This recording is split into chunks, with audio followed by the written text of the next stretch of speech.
जय हिंद। स्वागत है दोस्तों हिंदी भाषा की आज की क्लास में। हम अलंकार का सिर्फ और सिर्फ ट्रिक के आधार पर अध्ययन करेंगे और इस ट्रिक के द्वारा अनुप्रास अलंकार, यमक अलंकार, श्लेष अलंकार, वक्रोक्ति अलंकार, पुनरुक्ति अलंकार आपके लिए बहुत ही आसान हो जाएंगे और ये अलंकार आपको हमेशा हमेशा याद रहेंगे। तो ट्रिक को अच्छे से समझने के लिए और अनुप्रास अलंकार, यमक, श्लेष, वक्रोक्ति, पुनरुक्ति को हमेशा याद रखने के लिए कभी नहीं भूल पाओगे। इस वीडियो को पूरा देखें और हमारे चैनल को सब्सक्राइब कीजिए, वीडियो को ज़्यादा से ज़्यादा शेयर कीजिए। तो शुरू करते हैं ट्रिक के साथ आज की वीडियो। अलंकार, सबसे पहले दोस्तों अनुप्रास अलंकार को देखिए, इसमें होता क्या है। अनुप्रास अलंकार में वर्ण की आवृत्ति होती है। वर्ण यानी अक्षर अ, आ, क, ख, ग, इन वर्णों की आवृत्ति होती है, यानी ये बार बार आते हैं। बार बार यानी कि ये बार बार रिपीट होते हैं और जहाँ पर ये वर्ण बार बार आए वहाँ होता है अनुप्रास अलंकार। श्लेष अलंकार में क्या होता है दोस्तों? श्लेष अलंकार में कोई भी शब्द या दो से अधिक शब्द भी हो सकते हैं, केवल एक बार आएगा, यानी शब्द एक बार ही आएगा, लेकिन उस आए हुए एक शब्द के अनेक अर्थ निकलते हैं। दो या दो से अधिक अर्थ निकलेंगे तो उस पंक्ति में श्लेष अलंकार होगा। यमक अलंकार में क्या होता है? यमक अलंकार में शब्द अनेक बार आते हैं, कहने का मतलब दो या दो से अधिक बार आएगा और उन आए हुए शब्दों का प्रत्येक बार अलग अलग अर्थ निकलेगा। कहने का मतलब शब्द अनेक बार और अर्थ भी अनेक निकलते हैं। श्लेष अलंकार में शब्द एक बार था, अर्थ अनेक थे। यमक अलंकार में शब्द भी अनेक, अर्थ भी अनेक। बस इतना ध्यान रखना, श्लेष में शब्द एक बार था, अर्थ अनेक थे। यमक में शब्द अनेक बार, अर्थ भी अनेक। पुनरुक्ति अलंकार में क्या होता है दोस्तों? शब्द अनेक बार आता है लेकिन अर्थ प्रत्येक बार एक समान ही रहेगा। शब्द अनेक बार आएगा, अर्थ एक समान रहेगा। इन तीनों अलंकारों में आपको अधिकतर दिक्कत आती होगी। श्लेष अलंकार में शब्द एक बार आएगा, अर्थ अनेक। यमक अलंकार में शब्द अनेक बार आएगा, अर्थ भी अनेक। और पुनरुक्ति में शब्द अनेक बार आएगा और अर्थ प्रत्येक बार एक समान रहेगा।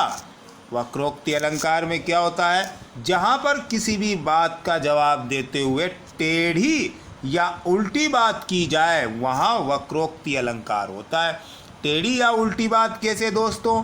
टेढ़ी या उल्टी, जैसे हम किसी से कोई बात पूछते हैं और वो उसका उल्टा जवाब देता है, टेढ़ा जवाब देता है, ताना मारते हुए जवाब देता है, तो वहाँ होता है वक्रोक्ति अलंकार।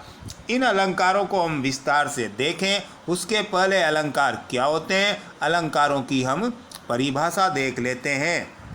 तो दोस्तों अलंकार क्या होते हैं? अलंकार काव्य की शोभा बढ़ाने वाले तत्वों को अलंकार कहते हैं।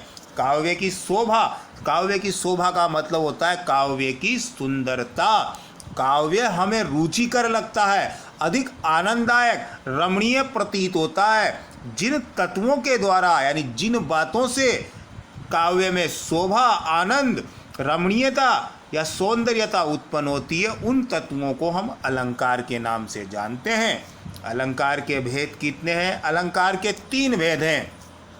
पहला शब्दालंकार, दूसरा अर्थालंकार, तीसरा उभयालंकार। हिंदी भाषा एकमात्र ऐसी वैज्ञानिक भाषा है जिसमें आए हुए शब्दों से हम उनका अर्थ भली भांति समझ सकते हैं। शब्दालंकार से आप समझ गए होंगे कि शब्द के आधार पर जो अलंकार है वो शब्दालंकार, अर्थ के आधार पर जो अलंकार है वो अर्थालंकार। उभयालंकार यानी जिसमें शब्दालंकार और अर्थालंकार दोनों की विशेषता पाई जाए वो उभयालंकार होता है। इतना आपको ध्यान में रखना है। यहाँ हम इनका विस्तार से अध्ययन नहीं करेंगे, हम यहाँ पर ट्रिक के द्वारा अनुप्रास, श्लेष, यमक, वक्रोक्ति और पुनरुक्ति का अध्ययन करेंगे। लेकिन जानकारी के लिए हम इन अलंकारों का परिभाषा और प्रमुख अलंकारों को देख लेते हैं। सबसे पहले शब्दालंकार। परिभाषा शब्दालंकार क्या होता है? जहाँ कही हुई बात में, कथन में, उक्ति में चमत्कार यानी आनंद, सौंदर्यता और शोभा बढ़ाने का कार्य शब्द के ऊपर निर्भर हो, वहाँ शब्दालंकार होता है, यानी उसे हम शब्दालंकार कहते हैं। तात्पर्य कुल मिला के जहाँ कही हुई बात में चमत्कार, आनंद शब्द के ऊपर निर्भर हो, शब्द पर आधारित हो, शब्द के द्वारा हो, उसे हम शब्दालंकार कहते हैं।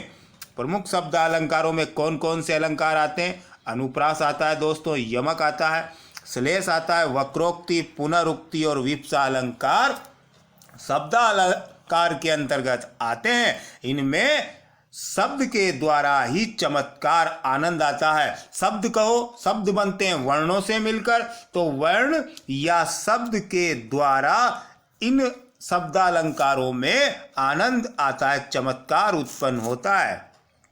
अर्थालंकार देख लीजिए दोस्तों। अर्थालंकार शब्दालंकार में शब्द से चमत्कार हुआ था, तो सीधी सी बात है अर्थालंकार में अर्थ के द्वारा आनंद उत्पन्न होगा, यानी शब्द के ऊपर नहीं बल्कि शब्द के अर्थ के ऊपर चमत्कार निर्भर होता है, वहां होता है अर्थालंकार। कही हुई बात में, उक्ति में, कथन में चमत्कार यानी सौंदर्य बढ़ाने वाली बात शब्द के ऊपर निर्भर न हो करके शब्द के अर्थ पर निर्भर करती हो, वहां होता है अर्थालंकार। प्रमुख अर्थालंकारों में अनेक अलंकार आते हैं हिंदी के। उपमा, रूपक, उत्प्रेक्षा, मानवीकरण, विभावना, भ्रांतिमान, विरोधाभास, अतिशयोक्ति, विशेषोक्ति, दृष्टांत, संदेह, प्रतीप, व्यतिरेक, अर्थांतरन्यास आदि अनेक अलंकार अर्थालंकार के अंतर्गत आते हैं। उभयालंकार। उभयालंकार की परिभाषा देख लीजिए दोस्तों। जहां कथन में कही हुई बात में चमत्कार शब्द और शब्द के अर्थ दोनों पर निर्भर करता है। सीधी सी बात है, शब्द पर भी और शब्द के अर्थ पर, दोनों पर निर्भर करेगा, वहां पर होगा उभयालंकार। उभय शब्द एक संख्यावाची शब्द है दोस्तों। संख्यावाची कैसे? आप जानते हो उभयचर जंतु। उभयचर जंतु क्या होता है? साइंस में पढ़ा होगा आपने। जो जल और थल दोनों में निवास करते हैं, तो दोनों में निवास करने के कारण उन्हें उभय कहा। तो उभय शब्द एक संख्यावाची शब्द है, और संख्यावाची होने के कारण इसमें दो या दो से अधिक विशेषताएं पाई जाती है। तो दो या दो से अधिक विशेषताएं पाई जाएंगी। तो यहाँ अलंकार की बात कर रहे हैं, तो अलंकार तो उभयालंकार के बाद दो ही बचे, शब्दालंकार और अर्थालंकार। तो शब्दालंकार के आधार पर शब्द के द्वारा, अर्थालंकार के आधार पर अर्थ के द्वारा, जहाँ पर शब्द और अर्थ के द्वारा चमत्कार उत्पन्न हो, काव्य में शोभा बढ़ी जाए, वहाँ होता है उभयालंकार। उभयालंकार के अंतर्गत कोई विशेष अलंकार तो नहीं आता, लेकिन उभयालंकार में कम से कम दो अलंकार आते हैं। दो अलंकार पंक्तियों में आपको दिखाई देंगे। ये दोनों शब्दालंकार भी हो सकते हैं, ये दोनों अर्थालंकार भी हो सकते हैं, या फिर दोनों मिलकर एक शब्दालंकार एक अर्थालंकार भी हो सकता है, क्योंकि उभय शब्द संख्यावाचक है और उभय में दो से अधिक गुण विशेषताएं शामिल रहेंगी। तो उभयालंकार जहाँ शब्द और अर्थ दोनों से चमत्कार उत्पन्न होता हो, उभयालंकार कहलाता है। अब हम बारी बारी से जो हमारे 5 प्रमुख अलंकार है उनका अध्ययन करते हैं। सबसे पहले अनुप्रास अलंकार, ट्रिक के रूप में ही बताया दे रहा हूँ। जहाँ वर्णों की आवृत्ति होती है, वर्ण यानी अ, आ, क, ख, ग, ये वर्ण अक्षर जहाँ पंक्ति में बार बार आए, वर्ण अक्षर बार बार आए, वहाँ अनुप्रास अलंकार होता है। परिभाषा के ऊपर मैं नहीं जा रहा हूँ दोस्तों। परिभाषा क्या होती है? जो विशेषता होती है, जो उसी से परिभाषा बनती है। तो विशेषता क्या है अनुप्रास अलंकार की? वर्णों की आवृत्ति होती है। तो सीधी सी बात है, परिभाषा बन गई। जहाँ वर्णों की आवृत्ति होती है वहाँ अनुप्रास अलंकार होता है। वर्णों की आवृत्ति होगी, अनुप्रास अलंकार है, वर्ण बार बार आते हैं। नीचे उदाहरण देख लीजिए। तरनी तनुजा तट तमाल तरुवर बहु छाए। इस पंक्ति में त वर्ण की बार बार आवृत्ति हुई है। तो यहाँ अनुप्रास अलंकार है, क्योंकि अनुप्रास अलंकार हमें यही बताता है कि वर्ण बार बार आते हैं। यहाँ त वर्ण बार बार आया है, इसलिए यहाँ पर अनुप्रास अलंकार होगा। स्पष्टीकरण नीचे दिया हुआ है, त वर्ण की आवृत्ति हुई है, इसलिए अनुप्रास अलंकार है। अब अनुप्रास अलंकार के बारे में मैं एक विशेष बात और बता देना चाहता हूँ कि अनुप्रास अलंकार में सिर्फ आपको वर्ण बार बार आए इसके ऊपर ध्यान रखना है, यानी वर्ण की आवृत्ति के ऊपर ध्यान रखना है। साथ में क्रम से आने चाहिए। क्रम से तात्पर्य है कि पंक्ति में जैसे कि तरनी शब्द है, तरनी में प्रथम स्थान पर आया है, तो उसके बाद वाले शब्दों में भी वो कंटिन्यू यानी एकदम कतारबद्ध प्रथम स्थान पर ही आना चाहिए, तभी हम उसे अनुप्रास अलंकार कह सकते हैं। अगर ये तब बाद में आता, द्वितीय स्थान पे आ जाता, तो फिर ये अनुप्रास अलंकार नहीं होता। तो दोस्तों इतना ध्यान रखना है कि क्रम से आए, वर्ण की बार बार आवृत्ति हो, चाहे उनमें स्वर की समानता न हो। कहने का मतलब मात्रा कैसी भी हो सकती है, बस वर्ण बार बार आने चाहिए और क्रम से आने चाहिए, तो अनुप्रास अलंकार होगा। स्वर की मात्रा कैसी भी हो, अ की, आ की, ई की, बड़ी ई की, ऊ की, बड़े ऊ की, कैसी भी हो सकती है, तो वहाँ अनुप्रास अलंकार होगा। यमक अलंकार को देख लीजिए दोस्तों। यमक अलंकार में शब्द की आवृत्ति होती है, हमने ट्रिक के रूप में आगे देखा। शब्द की आवृत्ति होगी यानी शब्द बार बार आएगा, और जितनी बार शब्द आएगा प्रत्येक बार उस शब्द का अर्थ अलग अलग होगा, यानी शब्द अनेक बार आएगा, अर्थ भी अनेक निकलेंगे। यहाँ देख लीजिए उदाहरण, सजना है मुझे सजना के लिए।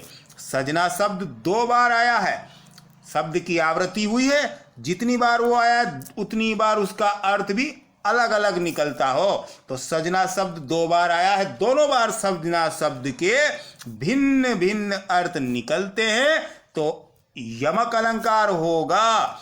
देख लीजिए, पहले सजना का अर्थ है श्रृंगार करना, दूसरे सजना शब्द का अर्थ है पति या प्रियतम, यानी नायिका कहती है सजना है मुझे सजना के लिए, यानी मुझे श्रृंगार करना है अपने पति के लिए।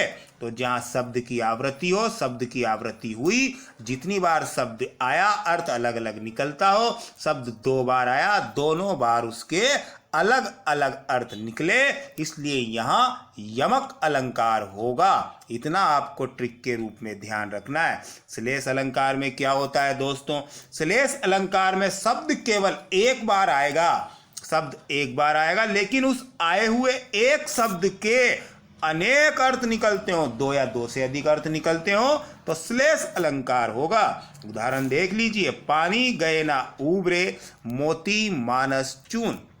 अब यहाँ पर पानी शब्द एक बार आया है, जिसके चले जाने पर मोती, मानस और चून इनका कोई महत्व नहीं होगा। तो पानी एक चीज के चले जाने पर मोती, मानस और चून का महत्व कैसे नहीं होगा? इसका तात्पर्य ये हुआ कि मोती अलग वस्तु है, उसकी पहचान खूबियां अलग है, मनुष्य अलग है और चूना अलग है। तो पानी का इन तीनों के लिए अलग अलग अर्थ आया है। तो सीधी सी बात है, शब्द एक बार आया है पानी, अर्थ अनेक निकले, मोती के साथ, मानुष के साथ, चून के साथ। तो जहां शब्द एक बार आए और उस आए हुए शब्द के अनेक अर्थ निकलते हो, तो श्लेष अलंकार होगा। देख लीजिए, यहाँ पानी शब्द का मोती के साथ अध्ययन है, अर्थ है उसकी चमक, कांति, उसकी आभा, जिस वजह से वो मोती इतना महत्ववान, मूल्यवान, कीमती होता है। अगर मोती की चमक और उसकी कांति यानी कि उसकी आभा नहीं होगी तो मोती किसी काम का नहीं, एक पत्थर का टुकड़ा है, बेकार है, निरर्थक है। तो पानी का मतलब यहाँ मोती की चमक। और मनुष्य के साथ पानी का तात्पर्य क्या होगा दोस्तों? मनुष्य के साथ पानी शब्द का तात्पर्य होगा इज्जत, उसका मान सम्मान, उसकी प्रतिष्ठा। अगर पानी चला गया यानी मनुष्य के लिए इज्जत मान सम्मान गई, तो महत्व इंसान का खत्म हो जाएगा। उसी प्रकार से पानी शब्द का चून के साथ क्या तात्पर्य है दोस्तों? जल या पानी। ये जल साधारण जिसका हम नित्य अपनी प्यास बुझाने में काम लेते हैं। तो इस पानी के चले जाने पर चूना महत्वहीन है। पानी नहीं होगा तब भी वो किसी काम का नहीं है, और ज़्यादा हो जाएगा तब भी वो किसी काम का नहीं है। तो पानी शब्द एक बार आया है, अर्थ अनेक निकले हैं, इसलिए यहाँ पर कौन सा अलंकार होगा? श्लेष अलंकार। मोती के साथ पानी का अर्थ चमक, कांति, शोभा, उसकी आभा। मनुष्य के साथ पानी का अर्थ इज्जत, मान, सम्मान, प्रतिष्ठा। और चूना के साथ पानी का तात्पर्य जल, पानी, नीर। तो यहाँ श्लेष अलंकार है क्योंकि शब्द एक बार आया है लेकिन अर्थ अनेक निकले हैं। श्लेष के बारे में आपको इतना ही ध्यान रखना है। पुनरुक्ति में क्या होता है? पुनरुक्ति में शब्द अनेक बार आता है लेकिन अर्थ एक निकलता है। श्लेष में शब्द एक आया था, अर्थ अनेक निकले थे। पुनरुक्ति में शब्द अनेक, अर्थ एक समान निकलेगा। यानी जितनी बार भी शब्द की आवृत्ति हुई है, यानी जितनी बार भी शब्द आया है, प्रत्येक बार एक समान अर्थ निकलेगा। उदाहरण देख लीजिए, मधुर मधुर मेरे दीपक जल। तो यहाँ पर मधुर मधुर शब्द दो बार आया है और दोनों ही बार उन मधुर मधुर शब्दों का अर्थ एक समान निकलता है, इसलिए यह पुनरुक्ति अलंकार है। मधुर मधुर यानी धीरे धीरे मेरे दीपक जल। तो मधुर मधुर दोनों शब्द का एक समान अर्थ निकला है। शब्द की आवृत्ति तो हुई है, यानी शब्द दो या दो से अधिक बार मधुर मधुर दो बार आया है, लेकिन अर्थ एक समान दे रहा है धीरे धीरे। तो यहाँ एक समान अर्थ देने के कारण पुनरुक्ति अलंकार होगा। दोस्तों, वक्रोक्ति अलंकार को देखिए, पहचान क्या है इसकी? जहाँ टेढ़ी उल्टी बात की जाए। जैसा अभी हमने बताया था, टेढ़ी बात से क्या तात्पर्य है? टेढ़ी या उल्टी बात, यानी जब हम किसी से कोई बात कहें तो वो उसका टेढ़ा जवाब दे, उल्टा जवाब दे, ताना मारते हुए, तो वहाँ होगा वक्रोक्ति अलंकार। उदाहरण देख लीजिए, भगवान श्री कृष्ण राधिका के द्वार पर आवाज देते हैं, हे राधे। राधिका जी नाराज है तो अंदर से जवाब देती है, को तुम हो, इत आए कहाँ? तुम कौन हो, इधर कहाँ आए हो? तो भगवान कृष्ण जवाब देते हैं राधिका जी के प्रश्न का, को तुम इधर आए कौन? भाई तुम कौन हो, कहाँ, इधर कहाँ आए हो? तो कृष्ण जवाब देते हैं, मैं घनश्याम हूँ। तो राधिका जी, मैं घनश्याम हूँ। घनश्याम शब्द का अर्थ राधिका जी समझ गई। यानी वक्रोक्ति अलंकार में बात को समझ जाता है, जिससे वो बात कही गई है वो बात को समझ गया, लेकिन बात को समझने के बाद भी वो उसका जानबूझकर टेढ़ा या उल्टा जवाब दे। राधिका जी घनश्याम शब्द का अर्थ समझ गई, यानी कृष्ण दरवाजे पर हैं, फिर भी वो घनश्याम शब्द का टेढ़ा जवाब देती है, उल्टा जवाब देती है, दूसरा अर्थ निकाल कर। दूसरा अर्थ क्या है? घनश्याम का मतलब घन यानी बादल और श्याम यानी काले। तो घनश्याम का क्या अर्थ लगाती है वो? कि काले बादल हो तो कहीं जाकर के बरसो। राधिका जी ने कृष्ण की बात का जवाब देते हुए कहा। तो जहां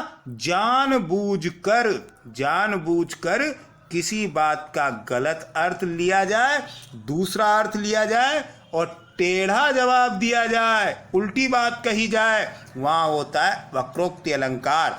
चूंकि राधिका जी और कृष्ण जो थी, वो राधिका जी कृष्ण से नाराज थी, इसलिए उन्होंने मैं घनश्याम, जब कृष्ण ने कहा तो उन्होंने घनश्याम का दूसरा अर्थ काले बादल लेकर के कहा कि यहाँ क्यों आए हो, बरसों कहीं जाके।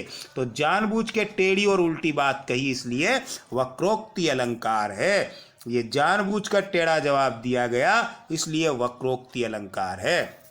दोस्तों, इन अलंकारों को ट्रिक के रूप में वापस देख लीजिए, क्योंकि श्लेष, यमक और पुनरुक्ति में अधिकतर दिक्कत आती है। तो अलंकारों को देखते हुए देख लीजिए। अनुप्रास अलंकार में वर्ण की आवृत्ति होती है, क्रम से आने चाहिए, चाहे उनमें मात्रा कैसी भी लगी हुई हो। वर्ण की आवृत्ति, वर्ण अक्षर बार बार आएंगे, क्रम से आएंगे।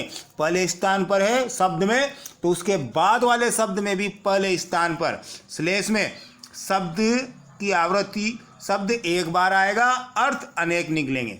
शब्द केवल एक बार, पुनरुक्ति में शब्द अनेक बार, अर्थ एक समान। शब्द एक बार था, शब्द अनेक बार है, अर्थ इसमें अनेक थे, इसमें अर्थ एक समान है। और यमक अलंकार में श्लेष में शब्द एक बार था, यमक में शब्द अनेक बार आएगा। श्लेष में शब्द के अर्थ अनेक निकले थे, अर्थ इसमें भी अनेक निकलेंगे, लेकिन श्लेष में शब्द एक बार था और यमक में शब्द अनेक बार आएगा। यानी श्लेष में शब्द एक बार था और यमक में शब्द अनेक बार था। दोनों में एक चीज कॉमन है, अर्थ अनेक निकलते हैं, लेकिन जो यमक और पुनरुक्ति है इन दोनों में भी एक चीज कॉमन है, शब्द अनेक बार आएगा। लेकिन यमक अलंकार में शब्द के अनेक अर्थ थे, पुनरुक्ति में एक समान अर्थ है। और यहाँ पर शब्द एक बार, अर्थ अनेक, यहाँ शब्द भी अनेक और अर्थ एक समान। यहाँ पर शब्द एक बार था, यहाँ शब्द अनेक है लेकिन अर्थ एक ही है। यहाँ शब्द एक, यहाँ अर्थ एक, यहाँ अर्थ अनेक, यहाँ शब्द अनेक। बस इतना ट्रिक के रूप में आपको ध्यान रखना है। और वक्रोक्ति में तो जानबूझकर टेढ़ी या उल्टी बात कही जाती है, तो वक्रोक्ति अलंकार होता है। तो दोस्तों, वीडियो कैसी लगी कमेंट में ज़रूर बताएं और वीडियो को ज़्यादा से ज़्यादा शेयर करें, अपना प्यार बनाए रखें और हमारे चैनल हिंदी एकेडमी को सब्सक्राइब कीजिए। जय हिंद, वंदे मातरम।